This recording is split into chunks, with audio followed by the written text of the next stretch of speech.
Hello everyone, क्या हालचाल, कैसे आप सभी लोग। दोस्तों उम्मीद होगा बढ़िया होंगे। दोस्तों 2024 आ चुका है और भारत का जनरल इलेक्शन आने वाला है। ऐसे में लगभग सभी पॉलिटिकल पार्टीज अपनी अपनी तैयारी कर चुकी हैं। तो दोस्तों आज इस बात करेंगे इस वीडियो में कि भारत की दो सबसे बड़ी पॉलिटिकल पार्टी बीजेपी और कांग्रेस आखिरकार अपने अपने जीत को फिक्स करने के लिए क्या क्या कदम उठा रही हैं और क्या विपक्ष इस बार के जनरल इलेक्शन में मोदी और भाजपा को टफ कंपटीशन दे पाएगा और आखिर कितने % चांस है राहुल गांधी के प्राइम मिनिस्टर बनने का। दोस्तों इन्हीं सब कुछ सवालों का जवाब ढूंढने की कोशिश करेंगे आज की इस वीडियो में। तो वीडियो अगर आपको इंटरेस्टेड लगे तो फटाफट वीडियो को लाइक कर देना, चैनल को सब्सक्राइब कर देना अगर आप इस चैनल पर नए हो।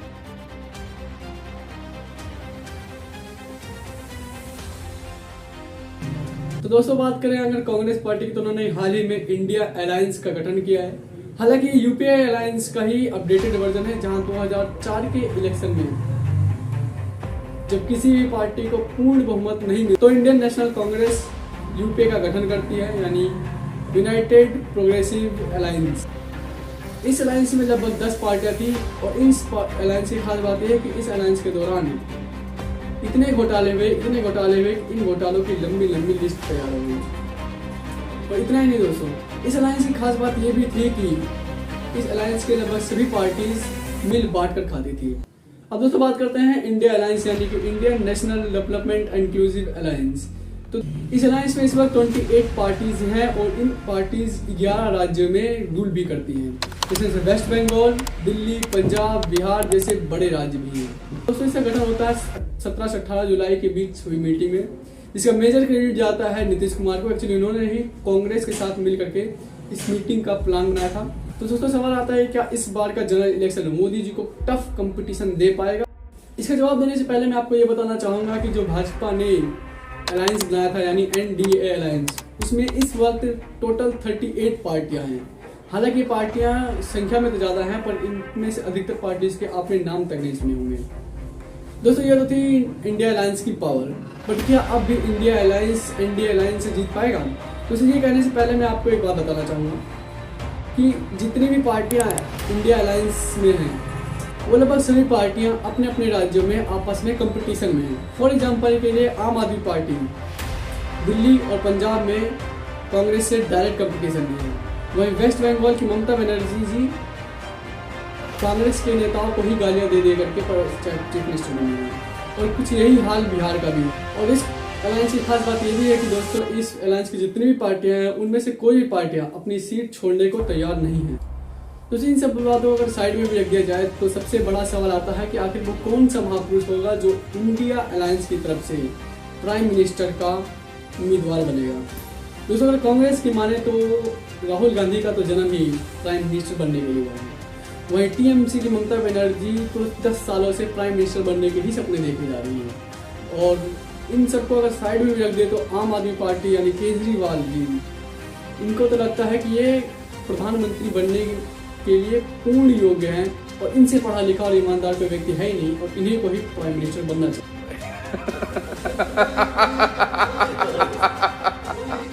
तो दोस्तों ऐसे में इंडिया अलायंस का जीतना और जीतने के बाद भी किसी पॉलिसी को इम्प्लीमेंट कर पाना ही अपने आप में एक टफ कंपटीशन होगा। इसके बाद बात करते हैं कि आखिर इंडिया अलायंस चाहती क्या है।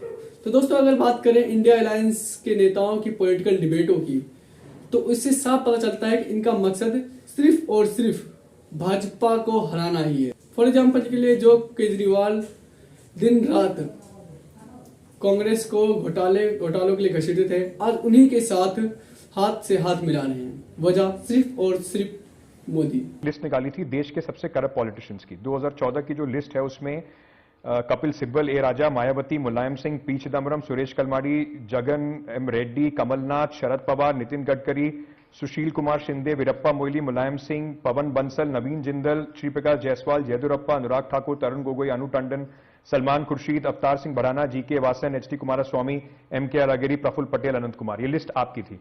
इनमें से ज्यादातर लोगों के साथ आजकल आप ऐसे खड़े होते हैं हाथ से हाथ मिला के। देश की मजबूरी है, बीजेपी को हराना जरूरी है। देश की मजबूरी है, करप्ट लोगों के साथ अरविंद केजरीवाल।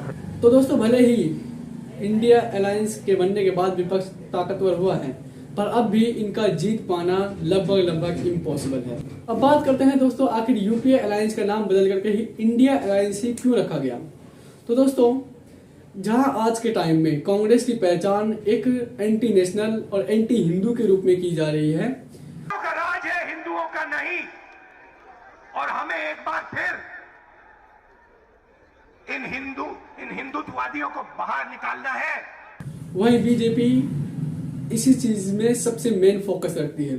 जहां कांग्रेस कन्हैया कुमार जैसे देशद्रोही को अपने पॉलिटिकल पार्टीज में सीट देती है और उनके साथ पॉलिटिकल रैलीज भी करती है, वहीं बीजेपी आए दिन किसी न किसी आतंकवादी के ठोके जाने पर अपना क्रेडिट ले रही है। जहां एयर स्ट्राइक होने के बाद अपने ही देश की सेना से कांग्रेस प्रमाण मांगती है, वहीं आए दिन मोदी जी सेनाओं का मनोबल बढ़ाने के लिए पहुंचे रहते। एक तरफ जहां कांग्रेस सीए एनआरसी का विरोध करती है और धारा 370 के हटने पर प्रोटेस्ट करती है, वहीं बीजेपी पार्टी इसे लागू करके, इसे इम्प्लीमेंट करके देश की सुरक्षा करना चाहती है।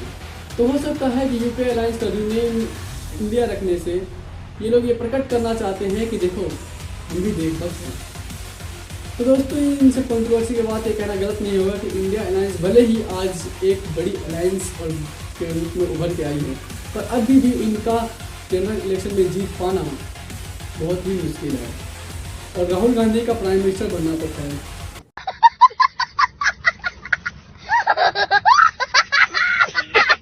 खैर, ये तो आप कमेंट बॉक्स में बताइए। मिलते हैं नेक्स्ट वीडियो के लिए, जब तक जय हिंद।